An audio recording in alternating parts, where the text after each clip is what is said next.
नमस्कार सभी साथियों को। राम राम सभी साथियों को। मैं डीएस सैनी आप सभी का हार्दिक स्वागत हार्दिक अभिनंदन करता हूं डीएस सैनी चैनल पर। आप यूट्यूब पर सर्च करते हैं Hindi Y DS Saini, search करो और पढ़िए एक साथ में हिंदी साहित्य का इतिहास। आओ साथियों, करें दमदार तैयारी, और दमदार तैयारी ही कर रहे हैं अपन। देखे आपने जितने वीडियो आप जब देख रहे हो तो हर वीडियो में आपको कुछ अलग महसूस हो रहा होगा, पुनर्वरण मिल रहा होगा कि ऐसे हम पढ़ेंगे तो बिल्कुल जानदार तरीके से हम तैयारी कर सकते हैं, तरीके से तैयारी कर सकते हैं, हम पेपर को फोड़ सकते हैं। बिल्कुल कोई टेंशन नहीं है। इस तरीके से हम पूरे साहित्य इतिहास, आपका पूरा की पूरा व्याकरण और इसके बाद में काव्यशास्त्र हम ऐसे ही पढ़ डालेंगे छोटे छोटे टुकड़ों में ही। जुड़े रहिए साथियों सभी। और हम पढ़ रहे हैं हिंदी साहित्य इतिहास।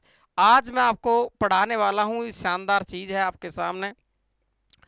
आप पढ़ने वाले हैं हिंदी साहित्य का इतिहास में अष्टछाप के कवि, जिसमें अपन शुरू से ही बनाते आए हैं कि हम शुरुआत करते हैं तब किससे करते हैं, कमल के फूल से शुरुआत करते हैं। हमने एक चुनाव कर रखा है, किसका? कमल के फूल का चुनाव कर रखा है कि जैसे अपन ने 1857 की क्रांति चली थी तब से अपन ने, है ना, रोटी को ऐसे माना था, इसी प्रकार से हम कमल के फूल से इसकी शुरुआत करते हैं। तो ध्यान रखेंगे। आप बात करते हैं अष्टछाप के कवियों की, और अष्टछाप के जो कवि है इनमें कई सारे प्रश्न साथियों आपको देखने को मिलेंगे। आपको एक तो क्रम पूछता अष्टछाप के कवियों का, एक एक सवाल को ध्यान से सुने, स्किप नहीं करें वीडियो को। छोटा सा वीडियो बनाता हूं मैं, तो आपको पूरा वीडियो ध्यान से सुनना है। अष्टछाप के कवियों में बहुत सारे सवाल आपके सामने आते हैं। पहला सवाल आता है, अष्टछाप की स्थापना किसने की है? तो अष्टछाप के बारे में, स्थापना के बारे में अपन बात करने वाले हैं। अगला प्रश्न आता, अष्टछाप में जो विट्ठलनाथ के शिष्य है या आपके बल्लवाचार्य के शिष्य है, उनके शिष्यों का क्रम पूछ लेता है। जन्म तिथि के आधार पर आपको क्रम पूछ लेता है। बल्लवाचार्य के शिष्यों का क्रम बताओ, है ना, विट्ठलाचार्य के शिष्यों का क्रम बताओ, है ना। आपको सवाल बहुत सारे वहाँ से बनने वाले हैं कि आपको इनमें से जो अष्टछाप के कवियों में जो अधिकारी था वो कौन था, सबसे बुद्धिमान था वो कौन था, सबसे बड़ा संगीतज्ञ था वो कौन था, सबसे बुजुर्ग है वो कौन है, सबसे युवा है वो कौन है ना। ऐसे इसमें अष्टछाप के कवियों में, 8 कवियों में पिता कौन है, पुत्र कौन है ना। ऐसे सवाल आपके पास सामने आते जाते हैं। संगीतज्ञ कौन है, और इसके अलावा भी और कई सारे सवाल, उद्दंड कवि कौन है ना। तो अपन एक एक सवाल को यहाँ क्लियर करते चलेंगे बहुत शानदार तरीके से। आपको अष्टछाप के कवि मैं पढ़ाऊंगा। कभी भी यहाँ से प्रश्न आता है, कभी जीवन में आपका किसी भी प्रकार का सवाल कभी गलत नहीं होगा, आज नहीं कभी। स्थाई मेमोरी देते हैं अपन, स्थाई मेमोरी देते हैं, और स्थाई मेमोरी आपको लेनी चाहिए। साथियों देखिए, सबसे पहले मैं आपसे चर्चा करना चाहूँगा, यहाँ पर देखेंगे अपन, ये मैंने लिखा है बल्लवाचार्य, और बल्लवाचार्य के पुत्र है विट्ठलाचार्य। इसको विट्ठलनाथ भी कहते हैं और विट्ठलाचार्य भी कहते हैं। 1565 ईस्वी में, ये मैंने यहाँ पर लिख रखा है 1565 ईस्वी में, 1565 ईस्वी में अष्टछाप की स्थापना की है। और अष्टछाप का मतलब यह है, यहाँ पर 8 कवि है। और ये आपने गोवर्धन जी में देखा होगा, एक मंदिर है वहाँ पर, है ना। तो वहाँ ये 8 कवि भगवान की पूजा अर्चना करते थे। ऐसे कहते हैं कि वो मंदिर जो इतना ऊंचाई पर बना हुआ है, और मैं इसमें गया भी हूँ, इसमें आपका रात दिन 24 घंटे ज्योति जलती रहती है देसी घी में। कभी इसमें से दीपक बुझता नहीं है। इसमें हरि कीर्तन करते थे ये 8 कवि। और इस मंदिर के ऊपर यदि चढ़ करके देखा जाए तो राष्ट्रपति भवन में जलता हुआ दीपक आप देख सकते हैं। ऐसे कहा जाता है इस मंदिर के बारे में।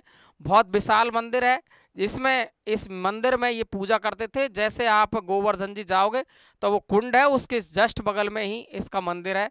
यहाँ पर ये अष्टछाप के कवि रहते थे। तो अष्टछाप के कवियों में आप देखेंगे बल्लवाचार्य के पुत्र है विट्ठलाचार्य, और इन्होंने, विट्ठलाचार्य ने या विट्ठलनाथ कहें अपन, 1565 ईस्वी में अष्टछाप की स्थापना की। अब देखो इसमें से कौन कौन शामिल किए गए हैं। तो बल्लवाचार्य के 84 शिष्य थे, और आपके विट्ठलाचार्य के 252 शिष्य थे। दोनों के 4-4 शिष्यों को शामिल किया गया है। यानी वल्लभाचार्य के 84 में से 4 शिष्य है और विठलाचार्य के 252 शिष्यों में से कितने शिष्य शामिल है? 4। देखो यही बात की है मैंने। वल्लभाचार्य के पुत्र विठलाचार्य ने 1565 ईस्वी में अष्टछाप की स्थापना की। वल्लभाचार्य के कितने शिष्य है? 84 शिष्यों में से कितने शिष्य शामिल है? 4 शिष्य है। और विठलाचार्य के 252 शिष्यों में से कितने शिष्य शामिल है? 4 शिष्य शामिल है, यानी 8 शिष्य हो गए। देखिए सबसे पहले वल्लभाचार्य है, वल्लभाचार्य के पुत्र विठलनाथ है और विठलनाथ के पुत्र है गोसाई गोकुलनाथ। और ये जो गोसाई गोकुलनाथ है इसने 2 रचनाएं लिखी, आपको पहले ही बता चुका हूं मैं। 84 वैष्णवों की वार्ता। कौन सी लिखी है? 84 वैष्णवों की वार्ता। 84 वैष्णवों की वार्ता। 84 वैष्णवों की वार्ता। वैष्णवों की वार्ता। 84 वैष्णवों की वार्ता लिखी है एक तो, और एक लिखी है 252 वैष्णवों की वार्ता। 252 वैष्णवों की वार्ता। वैष्णवों की वार्ता। तो आपके समझ में आई ये बात? वल्लभाचार्य के पुत्र विठलाचार्य और विठलाचार्य के पुत्र गोसाई गोकुलनाथ है। इन्होंने 84 वैष्णव 1610 में 84 वैष्णवों की वार्ता और 252 वैष्णवों की वार्ता है। इसमें जो 84 शिष्य है ये वल्लभाचार्य के हैं, इसमें 252 शिष्य है ये विठलाचार्य के हैं, और इन दोनों में से 4-4 शिष्य मिला करके और किसकी स्थापना कर दी? यहाँ पर अष्टछाप की स्थापना कर दी। बात क्लियर है ना? पूर्ण रूप से समझ लेना। तो स्थापना किसने की है? विठलाचार्य ने की है। कि ये किसके पुत्र है?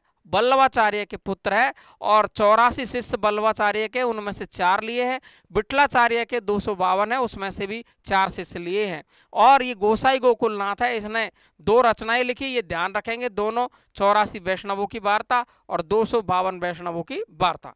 क्लियर है? इससे आगे हम बढ़ते हैं। तो साथियों देखिए यहाँ पर मैंने आपको बहुत शानदार ट्रिक के साथ में बहुत सारे सवाल यहाँ पर मैं क्लियर करवाने जा रहा हूँ, आपको बहुत मजा आ जाएगा। आपको देखो अष्टछाप के कवि, इसमें सबसे पहले इधर के जो 4 लिखे हैं ये लिखे हैं वल्लभाचार्य के शिष्य, और इधर के जो 4 लिखे हैं विठलाचार्य के शिष्य लिखे हैं मैंने।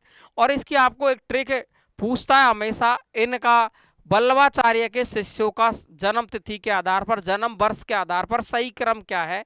तो मैंने लिखा है कुंभ सूर परम कृष्ण। देखो ये लिखा है कुंभ सूर परम कृष्ण, ऐसे याद रखेंगे, कुंभ सूर परम कृष्ण, कुंभ सूर परम कृष्ण, कुंभ सूर परम कृष्ण। तो देखो कुंभ से कुंभन दास है, देखो कुंभ से कुंभन दास है, सूर से सूरदास है, परम से परमानंद दास है, और कृष्ण से कृष्णदास है। क्लियर है आपको? बिल्कुल क्लियर है। एक सवाल तो आपको इस सही क्रम पूछ सकता है। दूसरा इनका किसी का भी जन्म वर्ष पूछ सकता है आपको। जन्म वर्ष में देखो 1468 ईस्वी में कुंभन दास है, और 1478 ईस्वी में जन्म है वो सूरदास का है, और परमानंद दास का जन्म है 1493 ईस्वी में है, और कृष्णदास का जन्म है वो 1496 ईस्वी में है। यानी आपको यहाँ जन्म किसी का भी पूछ सकता है। तो जन्म वर्ष के आधार पर सही क्रम है कुंभ सूर परम कृष्ण, कुंभन दास, सूरदास, परमानंद दास और कृष्णदास। 1468, 1478, 1493 और 96, 68, 78, 93, 96, ऐसे याद रखेंगे। क्लियर है?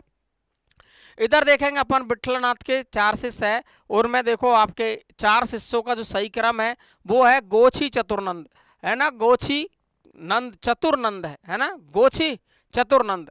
तो इसमें यहाँ पर आप देखेंगे गो से गोविंद स्वामी है, गो से क्या है? गोविंद स्वामी है। और इधर अपन देखें गोविंद स्वामी है, और गोविंद स्वामी का जन्म है 1505 ईस्वी में हुआ है। और आपको अष्टछाप के कवियों में विशेष बात ये याद रखनी है, अष्टछाप के कवियों में राजस्थान के रहने वाले कवि कौन से हैं? ये सवाल कई बार पूछ लिया गया है। तो वो है कौन? गोविंद स्वामी। क्लियर है? तो गोविंद स्वामी है, 1505 ईस्वी में जन्म हुआ है, और राजस्थान के रहने वाले हैं गोछी चतुर्नंद, है ना? कहते हैं ना गोछी चतुर्नंद, है ना? तो देखो गोछी से छीत स्वामी है, और चतुर्भुजदास है ना? चतुर से और नंद से नंददास है। तो जन्म वर्ष याद रखेंगे 1505 ईस्वी में गोविंद स्वामी का है, 1515 में छीत स्वामी है, चतुर्भुज दास का 1530 ईस्वी में है, नंददास का 1533 ईस्वी में है। क्लियर है क्या? बिल्कुल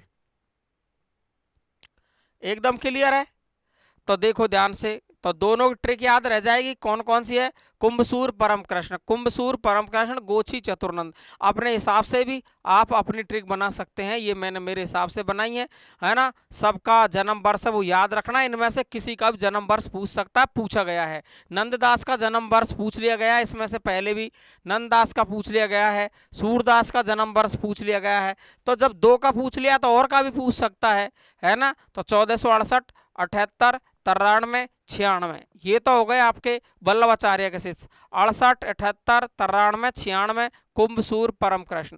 और गोविंद स्वामी, छीत स्वामी, चतुर्भुजदास, नंददास 1505, 15, 30, 33 याद रख लोगे। राजस्थान के रहने वाले कौन है? गोविंद स्वामी।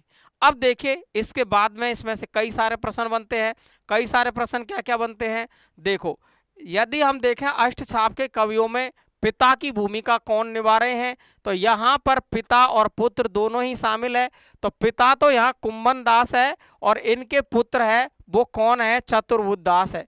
अगर आपको पूछ लिया जाए कि अष्टछाप के कवियों में पिता पुत्र कौन कौन है जोड़े में, तो पिता कुंभन दास है और पुत्र चतुर्भुज दास है। ठीक है, तो कुंभन दास तो वल्लभाचार्य के शिष्य है और पुत्र चतुर्भुज दास है वो विट्ठल नाथ के शिष्य है।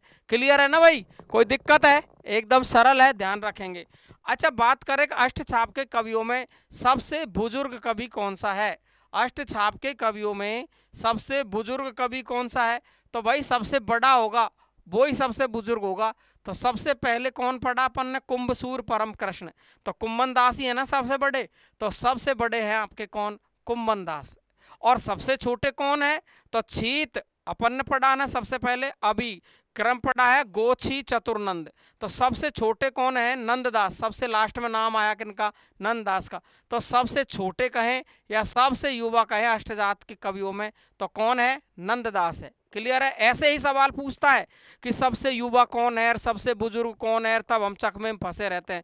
तो सबसे पहले नाम आता है कुंभन दास का और लास्ट में नाम आता है नंददास का। तो सबसे युवा हो गए नंददास, सबसे बुजुर्ग हो गए कुंभन दास। अच्छा, इनमें जो मंदिर में जब पूजा करते थे ये, तो यहाँ के अधिकारी किसको बनाया था? तो मंदिर में जो अधिकारी का रूप था वो किसको दिया गया? यानी रूप नहीं, एक तरीके से पूरा अधिकार था। वो कौन थे? कृष्णदास, है ना। नाम ही कृष्ण है तो कृष्ण तो अधिकारी रहेगा ना भाई, है ना। तो ये अधिकारी थे, पूछा गया सवाल है ये भी। और सबसे चतुर और बुद्धिमान, है ना, या आप कहे कुशाग्र बुद्धि कौन थे? तो कुशाग्र बुद्धि भी कौन थे? कृष्णदास ही थे। क्लियर है ना? कृष्णदास ही थे सबसे चतुर बुद्धिमान, है ना। कुशाग्र बुद्धि कहे तो कृष्णदास थे, इसीलिए इनको वहां मंदिर का क्या बनाया गया था? अधिकारी बनाया गया था। क्लियर है सभी का? तो सबसे बुजुर्ग कुंभन दास है, युवा नंददास है, अधिकारी भी कृष्ण है और आपके बुद्धिमान भी कौन है? कृष्ण है। पिता कुंभन दास है, पुत्र चतुर्भुज दास है। कुंभन दास वल्लभाचार्य के शिष्य है और चतुर्भुज दास है विट्ठलाचार्य के शिष्य है। क्लियर हो गया? नॉर्मल सी बात है, याद रख लोगे आराम से। अच्छा, मैंने 2 पंक्ति लिख करके छोड़ दिए। संतन को कहाँ सीकरी सो काम, आवत जात पनैया फट गई, बिसर गयो हरिनाम। पढ़िए कि ये आपने? बहुत मजेदार पंक्ति है। संतन को कहाँ सीकरी सो काम, संतन को कहाँ सीकरी सो काम, संतन को कहाँ सीकरी सो काम, आवत जात पनैया फट गई, बिसर गयो हरिनाम। आवत जात पनैया फट गई,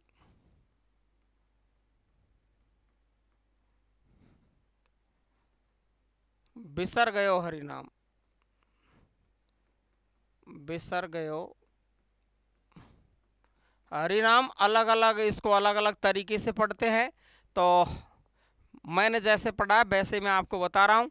संतन को कहाँ सीकरी सो काम, आवत जात पनैया फट गई, बिसर गयो हरिनाम। एक बार आपको कहेंगे कि सीकरी फतेहपुर सीकरी है, वहाँ पर कुंभन दास को किसने बुलाया था? अकबर ने बुलाया था। किसको? कुंभन दास को। तब कुंभन दास ने इसका जवाब दिया कि संतन को कहाँ सीकरी सो काम, संतन का सीकरी आने का कोई काम नहीं है, आवत जात पनैया फट गए, आते जाते ही पनैया यानी जूती फट जाएगी मेरी तो, और बिसर गयो हरिनाम, जाको देखन से डर लागे। यानी बड़ी पंक्ति इसकी, जिसके चेहरे को देखने से डर लगता है। तो आपको कम से कम इतनी सी के 2 पंक्ति तो याद रख लेनी है, ताकि आपको कभी पूछे तो तुरंत याद आ जाएगी ये पंक्तियाँ किसकी है, तो कुम्मन दास की है। अकबर के बुलाने पर ये पंक्तियाँ कही थी, संतन को कहाँ सीकरी सो काम आवत जात पनैया फट गई, बिसर गए हरिनाम। बिसर गया का मतलब भूल जाऊंगा मैं तो हरि के नाम को ही, भगवान के नाम को ही भूल जाऊंगा, आते जाते इतना परेशान हो जाऊंगा, इसलिए मैं नहीं आऊँगा, मना कर दिया था कुम्मन दास ने। तो ये किसके बुलाने पर, अकबर के बुलाने पर कहाँ नहीं गए थे, फतेहपुर सीकरी। सवाल पूछ लेगा कि अष्टचाप के कवियों में कौन सा कवि है जो फतेहपुर सीकरी नहीं गए थे अकबर के बुलाने पर भी, या आपको पूछ लेगा ऐसा कौन सा कवि है जिसे फतेहपुर सीकरी अकबर ने बुलाया था, तो कुम्मन दास है। कुम्मन दास की ये पंक्तियां दे देगा, आप पूछ लेगा ये पंक्तियां किसकी है, कुम्मन दास की। कई तरीके के सवाल यहाँ से आपके बन सकते हैं। अच्छा, एक सवाल मैंने दूसरा लिखा है, ये पुष्टि मार्ग लिख करके छोड़ दिया है, और यहां देखेंगे आप पुष्टि मार्ग को जहाज जाता है, पुष्टि मार्ग को जहाज, पुष्टि मार्ग को जहाज जाता है, जाकू कछु लेनो हो सो लेहू, जाकू कछु लेनो हो सो लेहू। क्या कहा है, पुष्टि मार्ग का जहाज जाता है, जाकू कछु लेना हो सो लेऊ। ये पुष्टि मार्ग का जहाज कौन है, तो ध्यान रखेंगे पुष्टि मार्ग का जहाज के बारे में सवाल पूछ लिया गया एक बार सीधा ही ऐसे, तो कई चकमे में फंस गए कि ये विट्ठलनाथ है या सूरदास है। तो पुष्टि मार्ग का जो जहाज है ना, ये जहाज ये है सूरदास। कौन है, सूरदास। और सूरदास की मृत्यु पर, सूरदास की मृत्यु पर ये किसने कहा है, विट्ठलनाथ ने कहा है। कि ये किसने कहा है, विट्ठलनाथ ने कहा है कि पुष्टि मार्ग को जहाज जाता है, जाकू कछु लेना हो सो लेऊ। कहा किसने है, विट्ठलनाथ ने कहा है। किसके बारे में कहा है, सूरदास के बारे में कहा है। तो पुष्टि मार्ग को जहाज जाता है, जाकू कछु लेना हो सो लेऊ। तो बात समझ में आ गई। संतन को कहाँ सीकरी सो काम, कुम्मन दास की पंक्ति है। पुष्टि मार्ग को जहाज जाता है, कछु लेनो सो ले लो, तो ये किसके बारे में कहा है, सूरदास के बारे में। कहा किसने है, विट्ठलनाथ ने कहा है। ये किसके बारे में कही है, ये पंक्तियां संतन को कहाँ सीकरी सो काम, ये अकबर के बुलाने पर कहा किसने, कुम्मन दास ने। क्लियर हो गई दोनों पंक्तियां, कभी गलती नहीं करेंगे। अगला चलते हैं अपन इससे आगे। आगे साथियों देखो, मैंने बहुत सारी बातें यहाँ पर अच्छी अच्छी आपको लिखी है। वार्ताओं के अनुसार ये जो नंददास है, ये तुलसीदास के चचेरे भाई माने जाते हैं। तुलसीदास आपके जिनके भाई कौन माने जाते हैं, नंददास, और चचेरे भाई माने जाते हैं चाचा के लड़के, है ना। जो पहले तो राम भक्त थे, ये सवाल पूछते हैं कि कौन से अष्टचाप के कवि जो पहले तो राम भक्त थे और बाद में कृष्ण भक्त हो गए, पुष्टि मार्ग में दीक्षित हुए। तो देखो, जो पूर्व में राम भक्त थे, बाद में ये किसके किसके किसके संपर्क में आ गए, विट्ठलनाथ के में संपर्क में आने के बाद ये पुष्टि मार्ग में दीक्षित हुए, यानी ये कृष्ण भक्त बन गए थे। क्लियर है, समझ में आ गई। तो पुष्ट ये पूर्व में राम भक्त थे और राम भक्त के बाद में ये बन गए कृष्ण भक्त, यानी पुष्टि मार्ग में दीक्षित हुए थे। तो वार्ताओं के अनुसार नंददास किसके भाई है, तुलसीदास के चचेरे भाई है। पहले राम भक्त थे और विट्ठलाचार्य के संपर्क में आने के बाद ये पुष्टि मार्ग में दीक्षित हो गए, कृष्ण भक्त बन गए। दूसरा मैंने नोट लिखा है आपको दोस्तों, ऐसा कवि कौन है जिसने अष्टचाप में दीक्षित होते हुए भी ब्रजभाषा में प्रेमाख्यानक लिख दिया। यानी देखो आप, भक्ति में भी उन्होंने प्रेम की कविता लिख डाली, यानी प्रेम रूपी ग्रंथ लिख दिया एक बहुत ही तगड़ा वाला, जिसका विरोध भी बहुत सारा हुआ। तो वो कौन है, वो नंददास है। वो कौन है, नंददास है, जिन्होंने ब्रज भाषा में प्रेमाख्यानक लिखा। कई बार ये सवाल बहुत ही महत्वपूर्ण सवाल बन चुका है और कई बार परीक्षा में आ चुका है। नंददास ने एक रचना लिखी जिसका नाम है रूप मंजरी। कौन सी है, रूप मंजरी। और इस रूप मंजरी का सुंदरदास ने विरोध भी किया था कि ये गलत है आप जो लिख रहे हो ऐसे। तो ऐसा कवि जिसने अष्टचाप में दीक्षित होते हुए भी ब्रज भाषा में प्रेमाख्यानक लिखा, कौन है, नंददास। कौन सी रचना लिखी, रूप मंजरी। आगे देखो, इसी को समझते हैं अपन। आगे देखिए आप, अष्टचाप के कवियों में सबसे बड़े संगीतज्ञ कौन है, तो सबसे बड़े संगीतज्ञ है वो कौन है, गोविंद स्वामी है। यानी संगीतज्ञ आपको सवाल पूछे तो कौन है, गोविंद स्वामी है। अष्टचाप के सबसे जो कवि है उनमें सबसे उद्दंड कवि, बदमाश कवि कहे, उद्दंडी कहते हैं, बदमाश तो क्या है ना, वो छीत स्वामी है। छीतू चौबे भी इनको कहते हैं। क्या नाम कहते हैं इनको, छीतू चौबे। ये बदमाश थोड़े से है ना कैटेगरी के थे, तो उद्दंड कवियों में गिनती होती है अष्टछाप के कवियों में छीत स्वामी छीतू चौबे। और संगीतज्ञ की बात करें तो गोविंद स्वामी है और ये राजस्थान के रहने वाले हैं। सवाल आपको पूछा गया है पहले भी। अष्टछाप के कवियों में सूरदास के बाद सबसे प्रसिद्ध कवि कौन हुए हैं, सवाल कितनी बार आ गया है। अष्टछाप के कवियों में सूरदास के बाद सबसे प्रसिद्ध कवि कौन हुए हैं, नंददास। कौन हुए हैं, नंददास। और नंददास ने जो रूपमंजरी लिखी, ये इस रूपमंजरी का विरोध किसने किया, तो मैंने आपको बता दिया कि सुंदरदास ने इसका विरोध किया था। क्लियर है। तो आप देखेंगे सबसे बड़े संगीतज्ञ गोविंद है, उद्दंड कवि छीतू चौबे है और अष्टछाप के कवियों में सूरदास के बाद सबसे जो प्रसिद्धि पाने वाले कवि है वो है नंददास। क्लियर है बात बिल्कुल। और ये देखिए नंददास की रचना है रास पंचाध्यायी। रास पंचाध्यायी और रचना के आधार पर इनको जड़िया कवि कहा जाता है। जड़ने वाले शब्दों को जड़ने वाले कवि कहा जाता है। किसको, नंददास को। किस रचना के आधार पर कहा जाता है, सवाल ये पूछा जाएगा। तो नंददास की दूसरी रचना फेमस है रास पंचाध्यायी। रास पंचाध्यायी और इसके आधार पर इन्हें जड़िया कवि कहा। कहते हैं कि और कवि गढ़िया नंददास जड़िया, और कवि गढ़िया नंददास जड़िया। और साथियों कैसी रही क्लास, एकदम ठोक बजा के लाइक करना है, शेयर करना है और आपको बताना भी है ना, बताना भी है जरूर। और यदि मुझसे आपको कोई संपर्क लेना है या करना है या देना है कोई भी बात का सुझाव, तो आप देख सकते हैं 9983374293 पर आप मुझसे संपर्क कर सकते हैं, व्हाट्सएप पर केवल। ठीक है जी। तो आपको बहुत बहुत धन्यवाद, है ना, बहुत बहुत धन्यवाद। आप मेरे साथ जुड़े रहते हैं, इसके लिए आपको धन्यवाद। और साथियों आपका चैनल अपना चैनल है, ये अपने परिवार का चैनल है, इसको आगे बढ़ाना है। सभी साथियों को लाइक शेयर करने के साथ में निश्चित रूप से ज़रूर बताना है कैसी रही है क्लास, कैसी लगी क्लास। आपको बहुत जल्द ही मैं आपको बुक उपलब्ध कराने वाला हूँ, नोट्स उपलब्ध कराने वाला हूँ, है ना। और काव्य शास्त्र की पूरी बुक हो चुकी है, इतिहास की बुक पर, हस्तलिखित बुक पर काम चल रहा है। बहुत जल्दी आपको बुक मिल जाएगी और आपको बुक मिलने के साथ ही आपको ऑब्जेक्टिव क्वेश्चन भी आपको हल करने को इसी चैनल पर मिलेंगे। बहुत बहुत धन्यवाद। एक तो बहुत मैंने आज यूट्यूब को चेक किया है, उस पर अनसब्सक्राइबर वाले यानी जो सब्सक्राइब नहीं किया है वो बहुत सारे लोग अपनी क्लास को पढ़ रहे हैं लेकिन वो सब्सक्राइब नहीं कर रहे हैं, या तो उनको मालूम नहीं है या देख नहीं रहे हैं। तो साथियों जो क्लास को पढ़ रहा है वो सब्सक्राइब करे और बेल आइकन दबाएं, उस पर घंटी वाले बटन को दबाएं ताकि आपको नोटिफिकेशन मिलता रहे। नमस्कार सभी साथियों को, धन्यवाद दोस्तों, थैंक यू सो मच।